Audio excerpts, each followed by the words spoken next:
નમસ્કાર વિદ્યાર્થી મિત્રો, જય હિન્દ, વંદે માતરમ। હું દીપક બોખા ફરીથી બાયોલોજી ફેકલ્ટી રીપી ઈ લર્નિંગ હબના માધ્યમથી ચાલો આજે નવી શરૂઆત કરવા જઈએ છીએ અને આજે આપણે વાત કરવાની છે 11મા ધોરણનું ચેપ્ટર નંબર 6 જેનું નામ છે વનસ્પતિની અંતસ્થ રચના। ચેપ્ટર નંબર 5 કયું હતું? વનસ્પતિની બાહ્યાકાર વિદ્યા। અને હવે આપણે જોવાના છે ચેપ્ટર નંબર 6 જે 11મા ધોરણનું તમે જોવા જાઓ તો આમ હકીકતની અંદર સેક્શન 2 ની અંદર આવે, એટલે તમે 1 થી 4 ચેપ્ટરને એક યુનિટની અંદર ભણી ગયા। ત્યાર પછી 5મું 6ઠું ચેપ્ટર જે છે અને 7મું ચેપ્ટર જે છે એને તમે યુનિટ 2 ની અંદર તમે લ્યો છો। ચાલો તો હવે આ યુનિટ 2 ની શરૂઆત ક્યાંથી થાય છે, એટલે કે મારે તમને અહીંયા સમજાવવું છે વનસ્પતિ શાસ્ત્રને મૂળભૂત રીતે, એટલે કે બોટનીને આપણે મૂળભૂત રીતે 2 ભાગમાં વહેંચી દીધું। કયા 2 ભાગમાં વહેંચી દીધું હતું? તો એકને આપણે ચેપ્ટર નંબર 5માં બેઝિકલી બ્રોડ સ્પેક્ટ્રમમાં ભણી ગયા, જેનું નામ આપણે કીધું હતું વનસ્પતિની બાહ્યાકાર વિદ્યા। અને અત્યારે આપણે જે બીજો પોઈન્ટ ભણીએ છીએ એ છે વનસ્પતિની અંતસ્થ રચના। હવે અંતસ્થ રચનાનો મતલબ શું થાય? તો અંતસ્થ રચનાને આપણે બોલીએ છીએ એનાટોમી। એટલે ધારો કે મારી પાસે આ વનસ્પતિનું પ્રકાંડ હોય અને આ વનસ્પતિના પ્રકાંડને હું અહીંયા બ્લેડથી, કુમળું પ્રકાંડ હોય, હું બ્લેડ મારીને એને કાપી નાખું ને એક નાનકડો અમથો હું છેદ લઉં અને એને માઇક્રોસ્કોપમાં જોઉં અને મને એની અંદર કઈ કઈ રચનાઓ દેખાય છે, કેવા કોષો દેખાય છે, કેવા કોષોનો સમૂહ છે, કોણ પાણીને લઈ જાય છે, કોણ ખોરાકનો સંગ્રહ કરે છે, કોણ પ્રકાશ સંશ્લેષણ કરે છે, કેવી રીતે શ્વસન થાય છે, કેવી રીતે પાણી મૂળમાંથી પર્ણ સુધી જાય છે, કેવી રીતે પર્ણમાં ખોરાક બને છે, બધી જ વસ્તુ મને ત્યારે જ ખબર પડશે જ્યારે હું એની શું શરૂઆત કરીશ? અંતસ્થ રચનાને ભણવાની શરૂઆત કરીશ। એટલે મારે કોની વાત કરવાની છે? અહીંયા એનાટોમીની વાત કરવાની છે। મિત્રો ક્લિયર થાય છે મારી વાત? બોલો હા કે ના?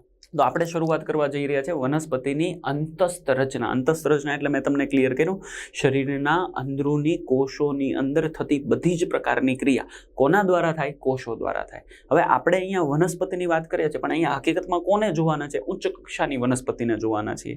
નિમ્ન કક્ષાની વનસ્પતિની અંતસ્થ રચનાની આપણે અહીંયા વાત કરતા નથી। નિમ્ન કક્ષાની વનસ્પતિ એટલે કોણ? લીલ। લીલ પાસે તો મૂળ પ્રકાંડ અને પર્ણ જેવો દેહ પણ નથી। ઉચ્ચ કક્ષાની અંદર તમને મૂળ પ્રકાંડ અને પર્ણ જેવો દેહ દેખાય, એનો મતલબ આપણે પર્ણની અંતસ્થ રચના જોઈ શકીએ, પ્રકાંડની અંતસ્થ રચના જોઈ શકીએ, મૂળની અંતસ્થ રચના જોઈ શકીએ અને એની ડિટેલમાં આપણે શું કરી શકીએ છીએ? વાત કરી શકીએ છીએ। પણ મારે તમને આની વાત કરતા પહેલા એક ટોપિક શીખવાડવો પડે। પણ મારે તમને આ ટોપિકની શરૂઆત કરતા પહેલા એક નાનકડી અમથી વાત સમજાવી છે જે તમારે ધોરણ 9માં ભણવાની આવતી। ક્યાં ભણવાની આવતી? ચેપ્ટર નંબર 6માં ભણવાની આવતી, વિજ્ઞાન વિષયમાં ભણવાની આવતી। અને એ ટોપિક હતો પેશી। કયો ટોપિક હતો મિત્રો? તો કે પેશી નામનો ટોપિક હતો। અને તમારા માટે પહેલો સવાલ હું તમને પૂછું છું, ચાલો બોલો પેશી એટલે શું? હું તમને 30 સેકન્ડનો સમય આપું, પેશીની વ્યાખ્યા બોલવાની છે। ચાલો શરૂ કરો। તો પેશી એટલે ઘણાના મગજમાં આવ્યું હશે પેશી એટલે કોષોનો સમૂહ। ઓકે, સાચું છે, ખોટું નથી। ઘણા લોકોને સમજમાં આવ્યું હશે પેશી એટલે ગ્રુપ ઓફ સેલ, એટલે કે કોષોથી બનેલી એવી કોઈ રચના, તો પણ રેડી છે। ઘણાના મગજમાં આવ્યું હશે કે કોષોનો એવો સમૂહ કે જે કોઈ નિશ્ચિત કાર્ય કરતું હોય તો એને પણ પેશી કહેવાય। Very good, clear. ઘણા લોકો તો એકદમ પરફેક્ટલી વ્યાખ્યા બોલતા હશે। કેવી વ્યાખ્યા? તો કે સમાન ઉત્પત્તિ ધરાવતા હોય એવા કોષોનો સમૂહ, એને પણ પેશી કહેવાય। ચાલો તો આજે આપણે આખા પેશી વિશેના એક મંતવ્યને કોઈ એક શબ્દ સંરચનામાં ઢાળવું છે। એટલે આજ પછી તમને ક્યારે પણ બાયોલોજીમાં પેશી શબ્દ આવ્યો એટલે તમને ક્લિયર થઈ જાય કે પેશી એટલે શું। ક્લિયર છે મિત્રો? ઓકે, તો શરૂઆત કરવા જઈએ છીએ આપણે પેશી વિશેની। ચાલો તો હું એક મસ્ત મજાની અહીંયાથી પેન ઉપાડી લઉં અને તમને સમજાવું પેશી। પેશીને ઇંગ્લિશમાં શું કહેવાય? તો પેશીને ઇંગ્લિશમાં ટિશ્યુ શબ્દથી ઓળખાય। ટિશ્યુ એટલે શું કહીશું આપણે? પેશી। તો પેશી માટેની મારે તમને એક વ્યાખ્યા કેવી છે? પેશી એટલે શું? તો કે સમાન ઉત્પત્તિ ધરાવતા કોષોનો સમૂહ। આ પહેલી વ્યાખ્યા થઈ ગઈ। સમાન ઉત્પત્તિ ધરાવતા કોષોનો સમૂહ, આને શું કહીએ આપણે? પેશી। પરંતુ હજી આની અંદર કંઈક ખૂટે છે, એટલે બીજી વ્યાખ્યા કે ભાઈ કોષોનો સમૂહ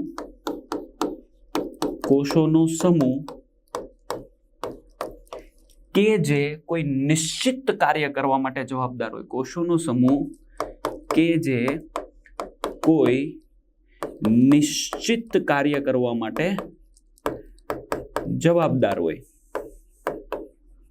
તો પણ આપણે એને શું કહીએ છીએ? પેશી કહીએ છીએ।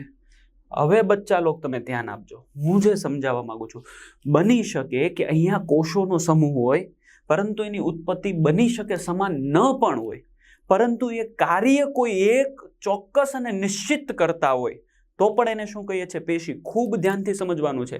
જ્યારે ભવિષ્યમાં હું તમને જલવાહક અને અન્નવાહકની વાત કરીશ ત્યારે હું સમજાવીશ કે બધી પેશી ત્યાં કોષો અલગ અલગ પ્રકારના છે, દરેકની ઉત્પત્તિ અલગ અલગ પ્રકારની છે, પરંતુ એ લોકો કામ કેવું કરે છે? કોઈ એક. અને એટલા માટે આપણે એને શું કહીએ છીએ? પેશી.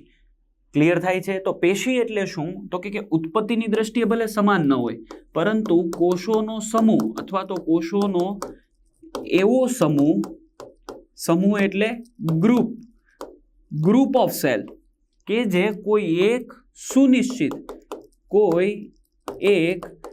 સુનિશ્ચિત કામ કરતા હોય તો એને શું કહીશું આપણે? પેશી કહીશું. સર આનું કોઈ ઉદાહરણ છે? ઓફકોર્સ આપણી પાસે આના બે ઉદાહરણ છે અને તમારે બંને ઉદાહરણ યાદ રાખવાના છે. આપણી ચોપડીમાં આવશે ભણવાના. એકને આપણે કહી દઈએ જલવાહક પેશી અને બીજાને આપણે કહી દઈએ અન્નવાહક પેશી. ચાલો, તો આપણે આ ચેપ્ટર 6 ની શરૂઆત કરતા પહેલા એક બેઝિક વસ્તુને આપણે ભણ્યા. પેશી. પેશીના પ્રકાર ઘણા બધા પડશે, પરંતુ અહીંયા પેશી શબ્દ જ્યારે પણ તમારે ગમે ત્યારે, ઇવન આપણે જ્યારે વનસ્પતિની જગ્યા પર પ્રાણીઓની પણ વાત કરીએ અને પેશી શબ્દ આવે તો તમે એ બાબતે 100% ક્લિયર રહેવાનું છે. પેશી એટલે શું? તમને આવું પૂછે એટલે તમારે કહેવાનું કાં તો સમાન ઉત્પત્તિ ધરાવતા કોષોનો સમૂહ કે જે નિશ્ચિત કાર્ય કરતો હોય, કાં તો કોષોનો સમૂહ કે જે નિશ્ચિત કાર્ય કરતો હોય, અથવા તો ભલે કોષો સમાન ઉત્પત્તિ ન ધરાવતા હોય પરંતુ એવો કોષોનો સમૂહ કે જે કોઈ એક ચોક્કસ સુનિશ્ચિત કાર્ય કરતો હોય, ત્યારે એને શું કહેવાનું છે બચ્ચા લોગ?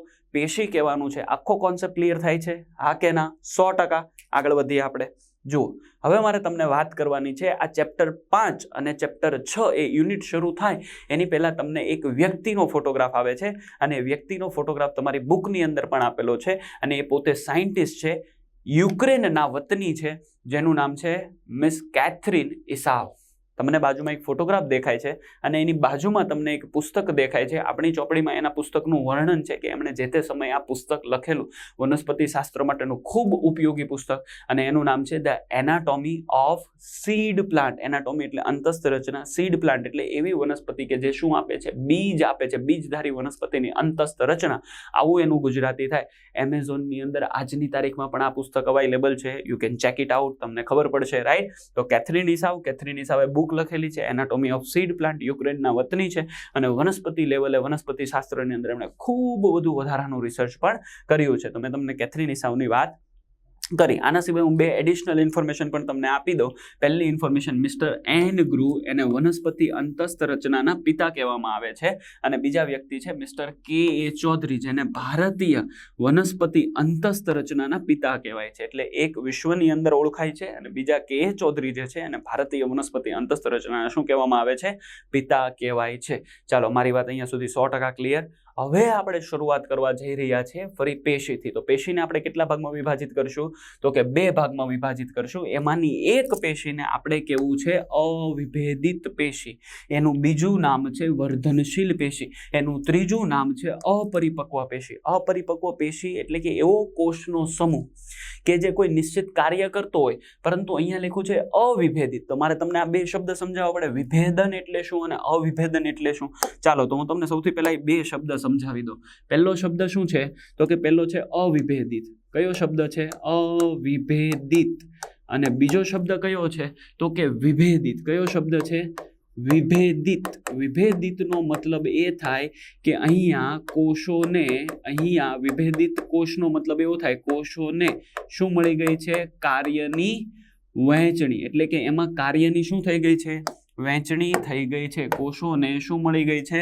કાર્યની વહેંચણી થઈ ગઈ છે. એટલે કાર્યની શું થઈ ગઈ છે? વહેંચણી થઈ ગઈ છે. એનો મતલબ વિભેદિત કોષો એટલે એવા કોષોનો સમૂહ કે જે નિશ્ચિત કાર્ય કરતા હોય. ઉદાહરણ તરીકે આંખના કોષો વિભેદિત છે, ચામડીના કોષો વિભેદિત છે, જીભના કોષો વિભેદિત છે. ક્લિયર થાય છે? જડબાના મસલ્સ જે છે કે જે જડબાને ઊંચા નીચા કરે છે એના કોષો કેવા છે? વિભેદિત છે. મગજની અંદર રહેલા ચેતાકોષો કેવા છે? વિભેદિત. એનો મતલબ એ પૂરા જિંદગીભર શું કરશે? ચોક્કસ કાર્ય કરતા રહેશે, એટલા માટે વિભેદિત છે. અવિભેદિત કોષો એટલે કે એવા કોષોનો સમૂહ કે જે કોઈ પણ પ્રકારનું ચોક્કસ કાર્ય કરતા નથી સિવાય કે કોષ વિભાજન તો અવિભેદિત કોષો ફરજિયાત ફરજિયાત ફરજિયાત ફરજિયાત ફરજિયાત ફરજિયાત ફરજિયાત ફરજિયાત ફરજિયાત ફરજિયાત ફરજિયાત ફરજિયાત ફરજિયાત ફરજિયાત ફરજિયાત ફરજિયાત ફરજિયાત શું કરતા હશે? કોષ વિભાજન કરતા હશે. એનો મતલબ એના સિવાય એને જીવનમાં બીજું કશું જ કામ કરવાનું નથી. તો વિભેદિત અને અવિભેદિત શબ્દ ક્લિયર થઈ ગયો. તમારી બુકમાં તમે સાઈડમાં લખી નાખજો, અથવા તો ચોપડી ઓપન કરીને ચેપ્ટર નંબર 6 શરૂ થાય ને એની પહેલા થોડીક જગ્યા છે, એમાં વિભેદિત અવિભેદિત શબ્દ લખી નાખજો. બેઝિક્સ છે, કામ આવશે, પાયો છે.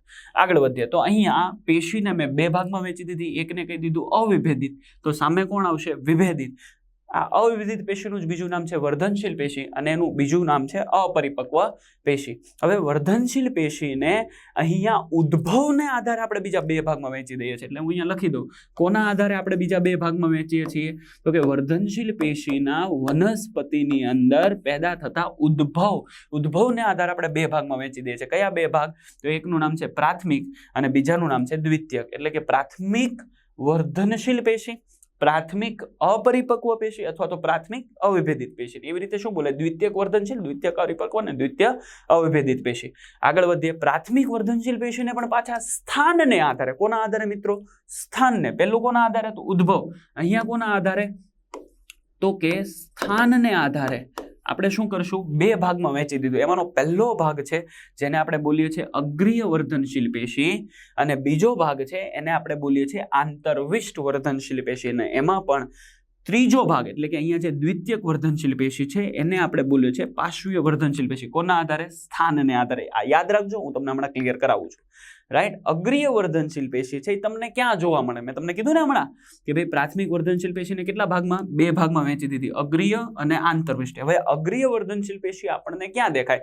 તો ધારો કે આ વનસ્પતિ છે, આ વનસ્પતિનું મૂળ છે, આ વનસ્પતિનું પ્રકાંડ છે. તો વનસ્પતિના મૂળના અગ્રભાગે, એટલે મૂળના પણ ટોચના ભાગે અને પ્રકાંડના એકદમ અગ્રભાગે જે વર્ધનશીલ પેશી બેઠી છે, જે અવિભેદિત પેશી બેઠી છે, એને આપણે બોલીએ છીએ અગ્રીય પ્રાથમિક વર્ધનશીલ પેશી અથવા તો અગ્રીય વર્ધનશીલ પેશી. જે ક્યાં દેખાય? મૂળના ટોચ ઉપર અને પ્રકાંડના ટોચ ઉપર. ને એટલા માટે લખ્યું છે મૂળ અને પ્રકાંડના અગ્રભાગે.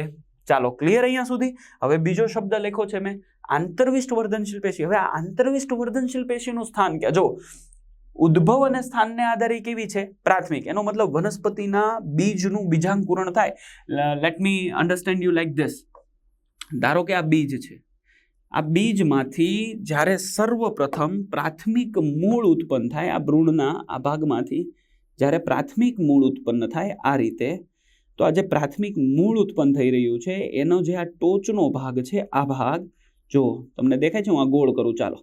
તો એ ટોચના ભાગે કોણ હોય? તો કે મૂળના ટોચના ભાગે, અગ્રભાગે કઈ હોય? અગ્રીય વર્ધનશીલ પેશી. ચાલો, મારી વાત અહીંયા સુધી ક્લિયર? એવી જ રીતે અહીંયાથી કોનું નિર્માણ થવાનું છે?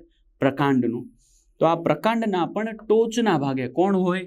તો કે અગ્રીય વર્ધનશીલ પેશી. પરંતુ આ પ્રકાંડ જેમ જેમ મોટું થશે, આ પ્રકાંડ જેમ જેમ આગળ વધશે, ઊંચે જશે, એમ એમની અંદર ગાંઠ બનશે. શું બનશે? ગાંઠના ભાગ, કે જ્યાંથી નવું પર્ણ અથવા તો નવી શાખાનું નિર્માણ થાય. કોનું નિર્માણ થાય? નવું પર્ણ અથવા તો નવી શાખાનું નિર્માણ થાય. અને એનું નિર્માણ થવા માટે જવાબદાર જે પેશી છે એનું નામ શું છે? આંતરવિષ્ટ પેશી. એટલે તમને અહીંયા ક્વેશ્ચનમાં મેં જવાબ લખ્યો છે ગાંઠ.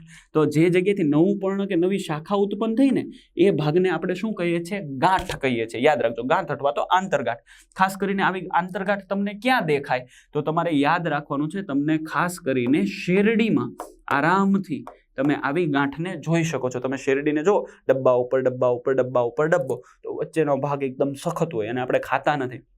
એ ભાગ જે છે એમાં ગાંઠ પણ તમને દેખાય, રાઈટ? તો એ જે ભાગ છે ને ગાંઠનો ભાગ કહેવાય. તમે જોજો પર્ણનું પણ નિર્માણ ત્યાંથી થતું હોય છે.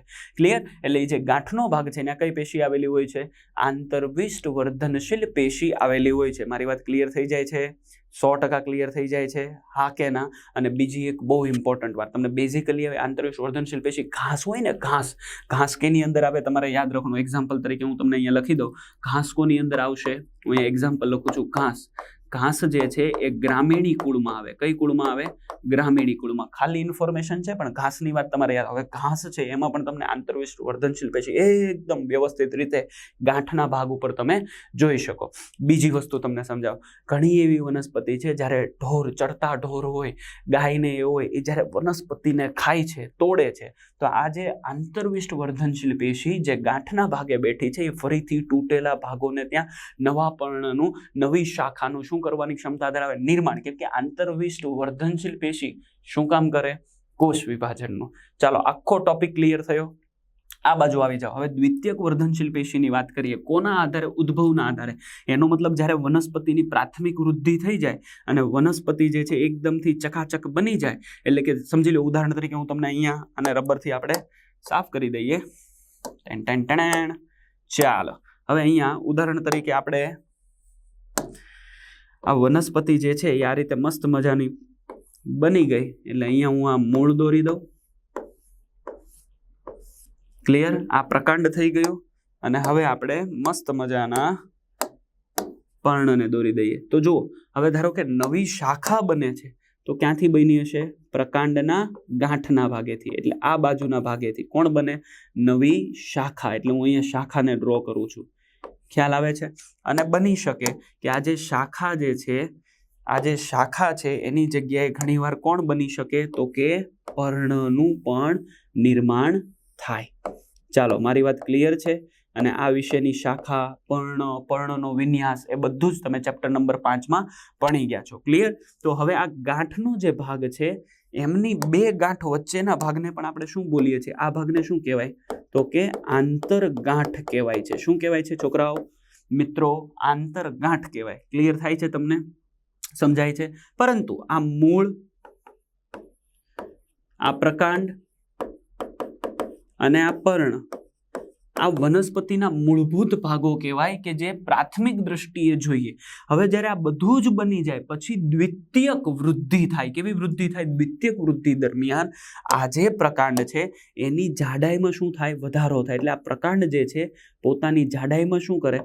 વધારો કરે. વધારો કરે ને ભાઈ? તમે આંબાને જુઓ, આશોપાલોને જુઓ, પીપળાને જુઓ, લીમડાને જુઓ, એની જ્યારે કલમ વાવવામાં આવે ત્યારે એકદમથી પતલી હોય, ઉલટાનો એને તો લાકડીનો એક બીજો સપોર્ટ મૂકવામાં આવે. પરંતુ જેમ જેમ ઉંમર વધતી જાય, જેમ જેમ સમય વધતો જાય, 2 વર્ષ, 3 વર્ષ, 4 વર્ષ, 5 વર્ષ, 8 વર્ષે જ્યારે જોવામાં આવે તો એના થોડ એટલા બધા જાડા થઈ ગયા કે આપણે એને બાથ ભરીએ તો પણ આપણી બાથમાં આવે ને એટલા જાડા થઈ જાય છે. આંબાને તમે જુઓ, પછી બાથમાં આવશે નહીં. આશોપાલોને જ્યારે ઉગાડો ત્યારે આ પેનની જેમ, સ્ટાઇલસની જેમ એકદમથી પતલું એનું પ્રકાંડ હોય, પરંતુ જ્યારે એ દ્વિતીયક વૃદ્ધિ પામે ત્યારે એનો ઘેરાવો વધી જાય છે. અને પછી એનો ઘેરાવો કેવો થાય? મોટો અને એકદમથી મજબૂત અને અડીખમ ઊભો રહે છે. આ કે ના? સમજાય છે? 100%. તો એને આપણે બોલીએ છીએ એ વૃદ્ધિ થવા માટે, એટલે એનો ઘેરાવો વધવા માટે કોણ જવાબદાર છે? તો એનો ઘેરાવો એ સમયે વધવા માટે જે વર્ધનશીલ પેશી જવાબદાર છે એ વર્ધનશીલ પેશી પાર્શ્વીય ભાગમાં વૃદ્ધિ કરે. એટલા માટે આપણે એને શું બોલીએ છીએ? પાર્શ્વીય વર્ધનશીલ પેશી કહેવામાં આવે છે. ચાલો ફરીથી કોની વાત કરી? પેશી. કેટલા પ્રકારની? 2.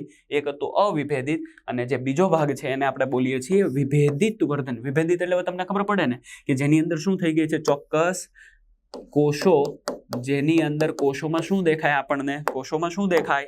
તો કે કાર્યની વહેંચણી દેખાય. શું દેખાય? કાર્યની વહેંચણી દેખાય. દેખાય ને? હા તો પાડો. કોષોમાં ચોક્કસ કાર્યની વહેંચણી દેખાય કે જે આજીવન એ લોકો પછી એક જ પ્રકારનું કામ કરતા રહેશે. ચાલો, ક્લિયર થઈ ગઈ આખી તમને વાત. હવે તો અવિભેદિત પેશીનું બીજું નામ વર્ધનશીલ પેશી, અપરિપક્વ પેશી, ઉદ્ભવના આધારે પ્રાથમિક અને દ્વિતીયક. પ્રાથમિકના પાછા 2 ભાગ, અગ્રીય અને આંતરવિષ્ટ. અગ્રીયની અંદર મૂળ અને પ્રકાંડની ટોચ પર અગ્રભાગે દેખાય અને આંતરવિષ્ટ ક્યાં દેખાય? ગાંઠના ભાગે દેખાય. અને આવી 2 ગાંઠોની વચ્ચે શું કહીએ આપણે? આંતરગાંઠનો રિજિયન. 2 ગાંઠોની વચ્ચેના ભાગને શું કહેવાય? ચાલો બીજી પેન વાપરું. 2 ગાંઠોની વચ્ચેના ભાગને શું કહેવાય? તો કે એને આપણે આંતરગાંઠ બોલીએ છીએ. ક્લિયર? ગાંઠના ઉદાહરણ મેં તમને શેરડી અને ઘાસનું આપ્યું. ઘાસનું કુળ પણ મેં તમને સમજાવ્યું. ગ્રામીણી. ચાલો એક નવી ઇન્ફોર્મેશન. સૌથી ઊંચું ઘાસ, આવો ક્વેશ્ચન પૂછાય, રાઈટ? તો કહેવાનું સૌથી ઊંચું ઘાસ. તો તમારે કહેવાનું છે સૌથી ઊંચું ઘાસ એટલે વાંસ. શું કહેશો? સૌથી ઊંચું ઘાસ એટલે વાંસ. ક્લિયર અહીંયા સુધી?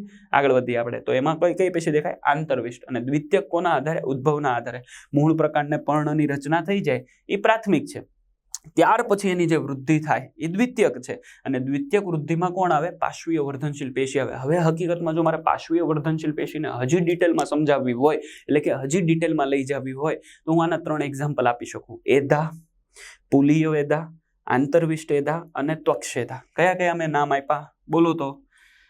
આને સાદી ભાષામાં મારે કેવું હોય? પાર્શ્વીય વર્ધનશીલ પેશીની વાત કરવી હોય તો પુલીય એધા, અત્યારે લખવું હોય તો લખી શકાય, પછીથી લખવું હોય તો પણ વાંધો નહીં, હું તમને નેક્સ્ટ ટાઈમ આને ભણાવવાનો જ છું. પુલીય એધા, આંતરવિષ્ટ એધા અને બીજા કયા કીધા? તો કે ત્વક્ષેધા. આપણે ભણવાના જ છીએ વનસ્પતિની અંદર. આ 3 પોઈન્ટ આવશે, પરંતુ આ 3 નો ઉદ્ભવ કેવો છે? ઉત્પત્તિ કેવી છે? દ્વિતીયક. એટલે વનસ્પતિમાં દ્વિતીયક શરૂઆતના મૂળ પ્રકાંડમાં આપણને પુલીય, આંતરવિષ્ટ ને ત્વક્ષેધા ડાયરેક્ટ દેખાતા નથી. ચાલો ક્લિયર થઈ જાય છે? પાર્શ્વીય વર્ધનશીલ પેશીની વાત ક્લિયર થાય છે અને આપણે ડિટેલમાં ભણવાના છે. તો આ બેઝિક એક મેં તમને આખો એક માહિતી આપી દીધી, હજી આપણે એને ડિટેલ કરીશું. ક્લિયર? આગળ વધી હવે આપણે, એટલે કે આ વિભેદિત પેશી છે એમાં શું થશે જોઈએ. તો વિભેદિત પેશીનું બીજું નામ છે સ્થાયી પેશી. કેમ? કેમ કે એને કાર્ય તો વહેંચી લીધું છે, એટલે કાર્ય નક્કી થઈ ગયું છે, એટલે પોતાનું કાર્ય આખી જિંદગી કરતી રહે, એટલા માટે એને શું કહેવાય? સ્થાયી પેશી કહેવામાં આવે. અને એની સાથે બીજું કયો શબ્દ લખો? પરિપક્વ. કેમ પરિપક્વ? કેમ કે કાર્ય નક્કી કરી નાખ્યું છે એટલે પરિપક્વ. ક્લિયર? જ્યારે અવિભેદિત પેશીને આપણે શું કીધું હતું? અપરિપક્વ. કેમ કે સતત શું કરતું હતું? કોષ વિભાજન. આગળ વધીએ આપણે તો આ વિભેદિત પેશી છે એના 3 પ્રકાર: સરળ વિભેદિત અથવા તો સરળ સ્થાયી, બીજું સરળ અપરિપક્વ, હવે જટિલ તો જટિલ વિભેદિત, જટિલ સ્થાયી અથવા તો જટિલ પરિપક્વ, અને વિશિષ્ટ પેશી. આ પેશીને હું એટલે કે તમને દીપક સર થોડી વાર રહીને, એટલે કે આ ટોપિક સ્થાયી પેશી અને અપરિપક્વ એટલે વર્ધનશીલ પેશી બંને પતશે પછી હું તમને આના વિશે મજાની વાતો સમજાવવાનો છું. એટલે આને આપણે સૌથી છેલ્લે સમજશું, પણ અત્યારે તમારે 2 સમજવાનું. ફરીથી જો તમને આખું ટેબલ આવડવું જોઈએ, હું તમને મોઢે કરાવી દઉં. સૌથી પહેલા ટોપિક શું હતો? પેશી. પેશીને કેટલા ભાગમાં વહેંચી દીધી? 2. કયા કયા? વર્ધનશીલ પેશી અને સ્થાયી પેશી, અથવા તો અપરિપક્વ અને પરિપક્વ પેશી. હવે તમે વર્ધનશીલ પેશી ઉપર જાઓ. વર્ધનશીલ પેશીના કેટલા ભાગ? 2. કોના આધારે? ઉત્પત્તિના આધારે. પ્રાથમિક અને દ્વિતીયક. દ્વિતીયકમાં સીધું લખી નાખો. કોણ? પાર્શ્વીય વર્ધનશીલ પેશી. અને હવે અહીંયા કોણ આવ્યું હતું? તો કે વર્ધનશીલ પેશીની અંદર ઉત્પત્તિના આધારે પ્રાથમિક. પ્રાથમિકના કેટલા ભાગ? 2. કયા કયા? સ્થાનને આધારે અગ્રીય અને આંતરવિષ્ટ. અગ્રીય એટલે ક્યાં દેખાય તમને? પ્રકાંડ અને મૂળની ટોચ ઉપર. આંતરવિષ્ટ ક્યાં દેખાય? ગાંઠના ભાગે, નવી શાખા, નવા પર્ણનું નિર્માણ કરવા માટે. ચાલો ક્લિયર થઈ ગયું. હવે આપણે કોના ઉપર આવ્યા હતા? તો કે વિભેદિત પેશી એટલે સ્થાયી અથવા તો પરિપક્વ પેશી. એના મૂળભૂત કેટલા ભાગ? 2. સરળ અને જટિલ. એના સિવાય એક ત્રીજો ભાગ કયો હતો? વિશિષ્ટ. એ હું તમને શાંતિથી સમજાવીશ. સરળ પેશીને આપણે 3 ભાગમાં વિભાજિત કરી: મૃદુતક સરળ સ્થાયી અથવા તો મૃદુતક પેશી, સ્થૂલ કોણોતક પેશી અને દ્રઢોતક પેશી. અને જટિલ પેશીના મુખ્ય 2 ભાગ જલવાહક અને અન્નવાહક. આનું આપણે એક એક વ્યક્તિનું, એક એક વસ્તુનું મારી તોડી ફાડીને જોવાના છીએ. ક્લિયર અહીંયા સુધી? ચાલો નેક્સ્ટ પોઈન્ટ. એટલું ક્લિયર થઈ ગયું. ફરીથી કોની વાત કરી? સ્થાયી પેશી, સરળ અને જટિલ. સરળની અંદર એક જ પ્રકારના કોષો હોય. જ્યારે આને સરળ સ્થાયી પેશી શબ્દ આપવામાં આવે ને, તો કેમ એને સરળ કીધી? કેમ કે મૃદુતકની વાત કરીએ ત્યારે એની અંદર એક જ પ્રકારના કોષો હોય. સ્થૂલ કોણકની વાત કરો તો એમાં પણ એક જ પ્રકારના કોષો હોય. ક્લિયર? આ ખાલી આકૃતિ તમને અત્યારે સમજાવવા માટે જ હું ડ્રો કરું છું, કેમ કે આને ફરીથી આપણે ડિટેલમાં જોવાના છીએ, સમજવાના છીએ, ભણવાના છીએ અને યાદ રાખવાના છીએ. અને દ્રઢોતકની વાત કરું તો દ્રઢોતક પણ એક જ પ્રકારની પેશી, એટલે એમાં બીજા કોઈ પ્રકારના કોષ પેશીનો સમૂહ નથી, બીજા કોઈ કોષો નથી. એનો મતલબ આના માટે આપણે એવું કહી શકીએ સમાન ઉત્પત્તિ અને સમાન રચના ધરાવતા કોષોનો સમૂહ. જ્યારે જલવાહક અને અન્નવાહકમાં અલગ અલગ પ્રકારના કોષોનો સમૂહ જે એકબીજા સાથે ગોઠવાય અને આખું પેશીનું શું કરે છે? બચ્ચા લોક નિર્માણ કરે છે. અને એટલા માટે આપણે એને શું કહીએ છીએ? જટિલ પેશી. કેમ કે એમાં અલગ અલગ પ્રકારના કોષો એકબીજા સાથે શું થયેલા હોય? ગોઠવાયેલા હોય છે. મારી વાત ક્લિયર થાય? હા કે ના? તો આ થઈ ગઈ અન્નવાહક પેશી અને આ થઈ ગઈ જલવાહક પેશી. જલવાહક પેશીની અંદર કોનું વહન થાય? હાલો બોલો તો. તો કે જલવાહક પેશીમાં પાણીનું વહન થાય. એટલે હું અહીંયા તમને જો પાણી કલર દેખાડું છું. વોટર જે છે એનું વહન થાય અને એનું વહન કેવું હોય?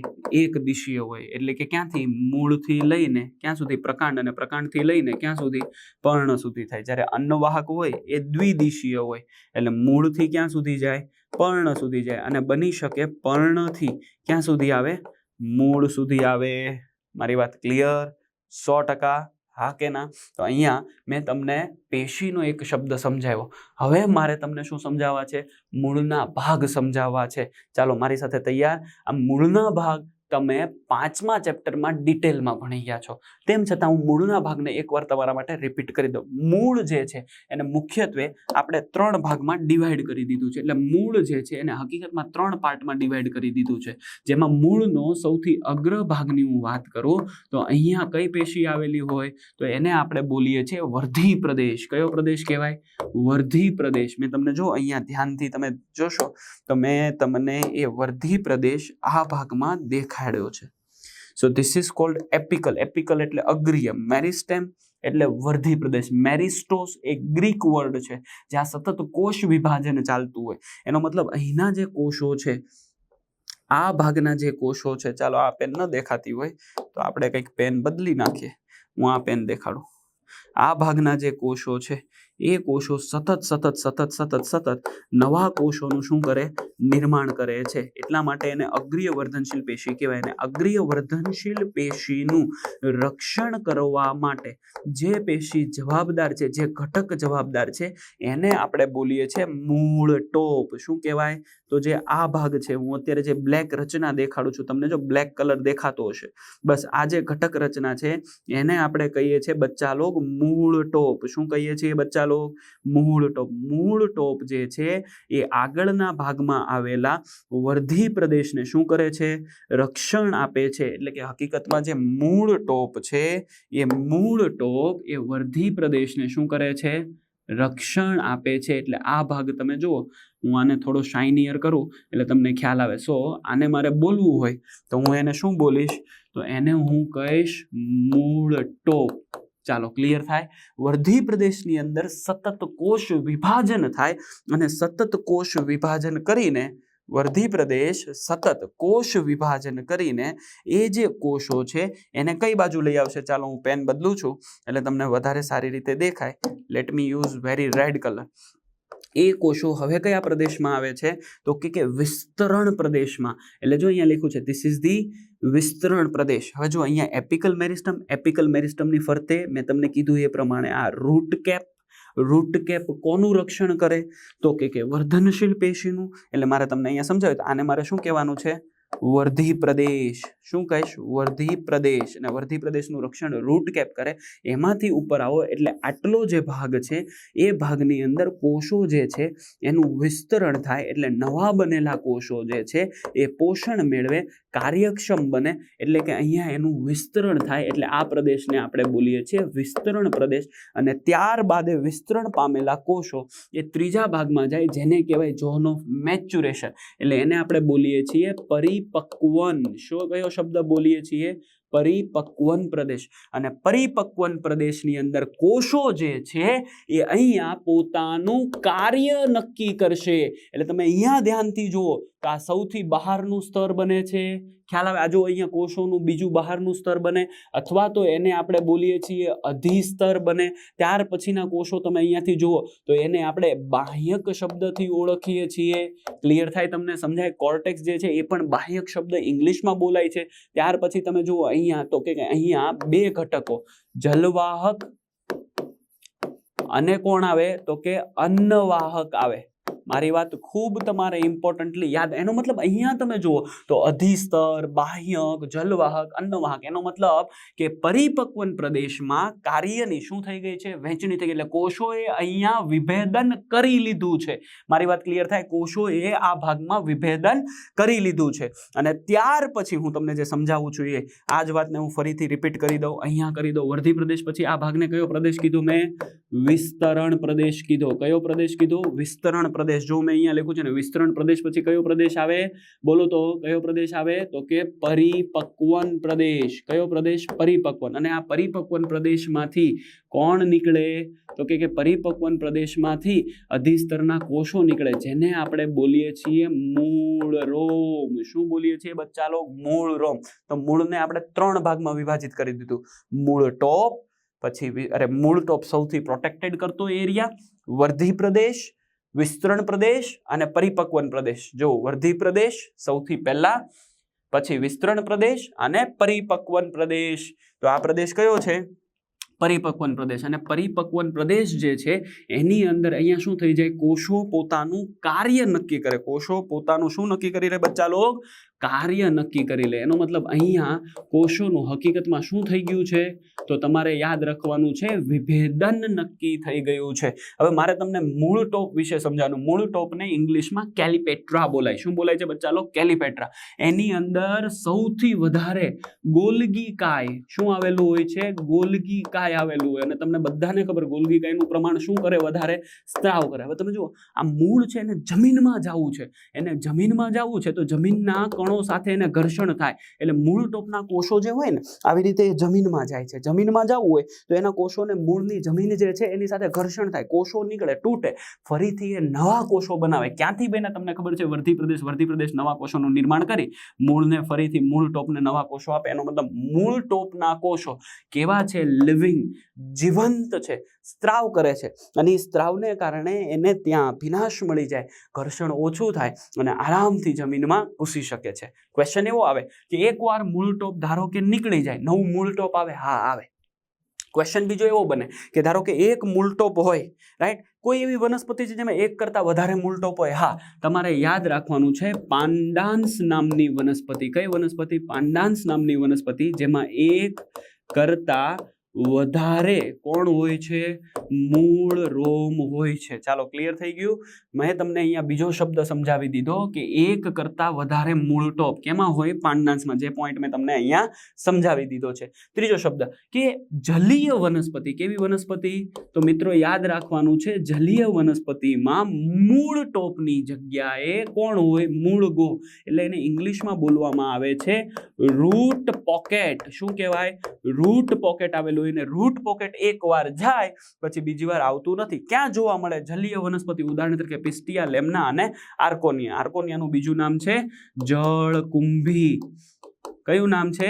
જળકુંભી. યાદ રાખજો, રાઈટ. તમે કદાચ જો સુરતની વિઝિટ કરશો તો સુરતની અંદરથી સૂર્યપુત્રી તાપી નદી જાય છે, અને આજે તાપી નદીની અંદર એટલું બધું પ્રદૂષણ, કાર્બનિક દ્રવ્ય ભળવાને કારણે આજે એમના ઉપર જળકુંભીના સ્ત્રાવ છવાઈ જાય છે, અને એ આપણા માટે નુકસાનકારક છે. મિત્રો, ઇમ્પોર્ટન્ટ પોઈન્ટ છે, યાદ રાખજો. આર્કોનિયા, એનું બીજું નામ છે ટેરર ઓફ બેંગાલ, રાઈટ. તો આર્કોનિયા, જળકુંભી અને ટેરર ઓફ બેંગાલ. ક્લિયર થઈ ગયું અહીંયા સુધી? આ બધા કોણ છે? તો કે જલીય વનસ્પતિ, જેમાં મૂળ ટોપની જગ્યાએ કોણ હોય? મૂળ ગોહ. ચાલો, મારી વાત ક્લિયર? અને હવે વાત કરીએ છીએ આપણે ક્વેશ્ચન સેન્ટર. ક્વેશ્ચન સેન્ટર એટલે સુષુપ્ત કેન્દ્ર. હવે આની વાત બહુ ઇમ્પોર્ટન્ટ છે, ખાલી યાદ રાખજો તમે કે આ જે વર્ધી પ્રદેશ છે ને, એ વર્ધી પ્રદેશનો સૌથી મધ્ય ભાગ.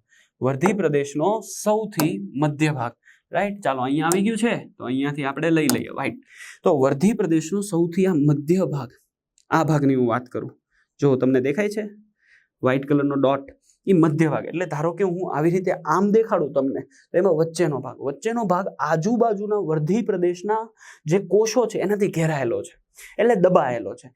અને એના કારણે એ નવા કોષ વિભાજનને એટલું બધું પ્રેરતો નથી. એટલે કે એની અંદર જે નવું કોષ વિભાજનની સ્પીડ હોવી જોઈએ, નવું કોષ વિભાજન થવું જોઈએ, એ એટલું જલ્દીથી થતું નથી. અને એટલા માટે એ કેન્દ્રને ક્વિશન્ટ સેન્ટર અથવા તો Q0 પણ બોલવામાં આવે છે. એટલે કે એટલો બધો સક્રિય નથી કોષ વિભાજનના કારણે. એટલે વર્ધી પ્રદેશનો સૌથી મધ્યનો વિસ્તાર એને ક્વિશન્ટ સેન્ટર અથવા સુષુપ્ત કેન્દ્ર કે જ્યાં વર્ધી પ્રદેશના કોષો એ ડેમેજ થાય ત્યારે રિઝર્વ મટીરિયલ તરીકે કામ કરે છે. જ્યારે ડેમેજ થાય ત્યારે જ ત્યાં સુધી એ કેવું છે? સુષુપ્ત છે, નિષ્ક્રિય સ્વરૂપે ત્યાં બેઠી રહ્યું છે. જ્યારે વનસ્પતિનો એ ભાગ ડેમેજ થાય ત્યારે ફરીથી એક્ટિવ થાય અને કોષ વિભાજનને વધારે છે. તો ક્વિશન્ટ સેન્ટરની વાત પણ તમારે યાદ રાખવાની. ચાલો, ક્લિયર થઈ ગયું? વિસ્તરણ પ્રદેશની વાત અને પરિપક્વન પ્રદેશની વાત ફરીથી સમજાવું છું. વિસ્તરણ પ્રદેશ એટલે જ્યાં કોષો વૃદ્ધિ પામે અને કોષ રસનું ત્યાં પ્રમાણ વધે. એટલે તમે જુઓ અહીંયા જે કોષો છે મેં તમને સ્લાઇટલી સેજ અમથા મોટા દોર્યા છે, દેખાય તમને? આ કે ના જુઓ, આ કોષોને જુઓ તમે, મેં આના કોષો કરતા કેવા દોર્યા છે? મોટા. કેમ કે અહીંયા એ વિસ્તરણ પામે છે એટલે કોષો પોતાની વૃદ્ધિ કરે, કોષ રસનું પ્રમાણ વધે, કોષ દિવાલ જે છે એ પ્રાથમિકની જગ્યાએ હવે દ્વિતીયક બનતી જાય અને એ પોતાનું કામ આગળ વધારે છે એટલે વૃદ્ધિ પામે ને કોષ રસનું પ્રમાણ વધે. બીજું કોષ કેન્દ્ર ત્યાં કેવું હતું વિસ્તરણ પ્રદેશમાં? હજી નાનું. ધીરે ધીરે હવે કેવું થાય છે? ડેવલપ થાય. તમને જ્યારે હું વર્ધી પ્રદેશ ભણાવીશ ત્યારે વાત કરીશ વર્ધી પ્રદેશની અંદર શું થાય. તો કે વર્ધી પ્રદેશના જે કોષો હોય એના સમયે આ કોષ, તો એની સમયે કોષ કેન્દ્ર ઘટ્ટ અને મોટું હોય અને કોષ રસનું પ્રમાણ કેવું હોય? ઓછું. આનાથી વિરુદ્ધમાં જ્યારે એ વિસ્તરણ પ્રદેશમાં આવે ત્યારે કોષની સાઇઝ થોડી આના કરતાં મોટી થાય, કોષ રસનું પ્રમાણ વધે અને કોષ કેન્દ્ર જે છે એ સંઘટિત થઈને કેવું થાય? નાનું થાય. અને કોષ રસ કેવો થયો? તો કે એ વધી ગયો. ક્લિયર? તો આ એક બેઝિક ડિફરન્સ છે, તમારે યાદ રાખવાનું. રસધાનીનું પ્રમાણ વધે એનો મતલબ વર્ધી પ્રદેશની અંદર રસધાનીનું પ્રમાણ કેવું છે? ઓછું. જ્યારે વિસ્તરણ પ્રદેશમાં કોષોની અંદર રસધાનીનું પ્રમાણ શું થઈ જાય છે બચ્ચા લોગ? રસધાનીનું પ્રમાણ શું થઈ જાય? વધી જાય છે. ચાલો, પરિપક્વન પ્રદેશની અંદર કોષો વિભેદન થાય, મતલબ અહીંયા કાર્યની શું થઈ જાય છે? વહેંચણી થઈ જાય છે. સ્થાયીકરણ પામે, ચોક્કસ કાર્ય કરવાનું નક્કી કરી નાખે અને આ ભાગના પ્રદેશને જો કટ કરવામાં આવે અને સૂક્ષ્મદર્શક યંત્રમાં જો જોવામાં આવે તો તમે એને એકદમ વ્યવસ્થિત રીતે શું કરી શકો છો? નિહાળી શકો છો અને અંતઃસંરચનાની સ્ટડી કરી શકો છો. ભવિષ્યમાં આપણે જોઈશું. અને એમાં કયો પ્રદેશ આવેલો હોય? મૂળ રોમ. એટલે કે પરિપક્વન પ્રદેશમાંથી કોણ નીકળતા હોય? મૂળ રોમ, જે પાણી અને ખનિજ દ્રવ્યોનું શોષણ કરે અને શોષણ સપાટીને વધારે છે. ચાલો, ક્લિયર અહીંયા સુધી? હા કે ના? ચાલો, ક્લિયર? જુઓ બચ્ચાલો, તો અહીંયા સુધીની મેં તમને આખી વાત સમજાવી દીધી. કોના વિશે સમજાવી દીધી મેં? મૂળના ભાગ વિશે. હવે ફરીથી આપણે નવા ટોપિક સાથે, એટલે કે અહીંયાથી ચેપ્ટર નંબર 6 ની જે શરૂઆત કરી, પેશીવાળો આખો ભાગ સમજાયો, ત્યાંથી આપણે આગળ વધીશું. ક્લિયર બચ્ચાલો? ઠીક છે. Thank you so much.